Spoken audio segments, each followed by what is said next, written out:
This video sponsored by SBO Digital Marketing. This is work from home opportunity. Please send your name and qualification. WhatsApp to 9025863666 and get full detail instantly. Skip பண்ணாதீங்க. பெரிய தப்பு. தினம் 300 ரூபாய் சம்பாதிக்க அரிய வாய்ப்பு. Instagram, Facebook பயன்படுத்த தெரிந்தால் போதும் content post and content publishing மூலமா தினம் 300 ரூபாய் சம்பாதிக்கலாம். இந்த வேலை செய்ய 5 நிமிடம் போதும். Work training support, group communication support, all language customer live chat support, முக்கியமா சொந்தமா ஒரு பிசினஸ் ஸ்டார்ட் பண்ற அளவுக்கு உங்களால கற்றுக்கொள்ளவும் முடியும், சம்பாதிக்கவும் முடியும். இந்த வேலை வாய்ப்பு வழங்குவது 5 வருடத்திற்கு மேல ரன் ஆகிட்டு இருக்க நம்ம தமிழ்நாட்டு company school of business organisation private limited. மேலும் விவரங்களுக்கு டிஸ்கிரிப்ஷன்ல கொடுத்திருக்க நம்பருக்கு வாட்ஸ்அப் பண்ணுங்க. முதலாவது, காலையில் எழுந்த உடனே குறைந்தபட்சம் 1 மணி நேரமாவது உங்கள் ஃபோனை நீங்கள் தொடவே தொடாதீங்க. நிறைய பேர் ஃபோனில் தான் அலாரம் வைப்பாங்க. நீங்கள் என்ன பண்ணுறீங்க அப்படின்னா, ஒரு அலாரம் கிளாக் வாங்கிக்கோங்க. ஒரு 200 ரூபாய்க்கு அலாரம் கிளாக் கிடைக்கும். உங்களோட முன்னேற்றத்திற்காக, உங்கள் குறிக்கோளை அடையிறதுக்காக, உங்கள் மகிழ்ச்சிக்காக ஒரு 200 ரூபாய் செலவு பண்ண மாட்டிங்களா? பண்ணுவீங்கள்ல. அப்போ ஒரு அலாரம் கிளாக் வாங்கிக்கோங்க.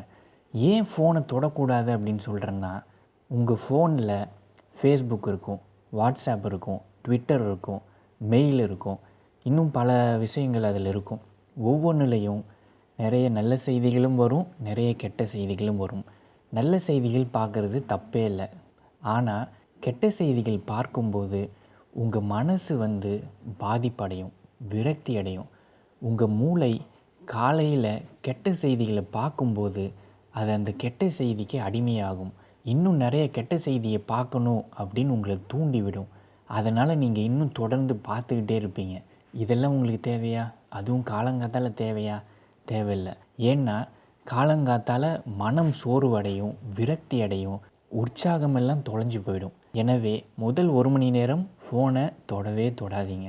2வது, காலையில் எழுந்ததுக்கப்புறம் குறைந்தபட்சம் 1 மணி நேரமாவது நியூஸ் பேப்பர் படிக்கவே படிக்காதீங்க.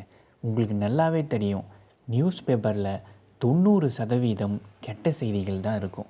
ஒரு அரசியல்வாதி அப்படி சொல்லிட்டாரு, அதுக்கு இன்னொரு அரசியல்வாதி இப்படி சொல்கிறாரு, அதுக்கு இன்னொரு அரசியல்வாதி அப்படி சொல்கிறாரு அப்படின்னு ஃபுல்லாக அதில் வெறுப்பு உணர்ச்சி தான் இருக்கும்.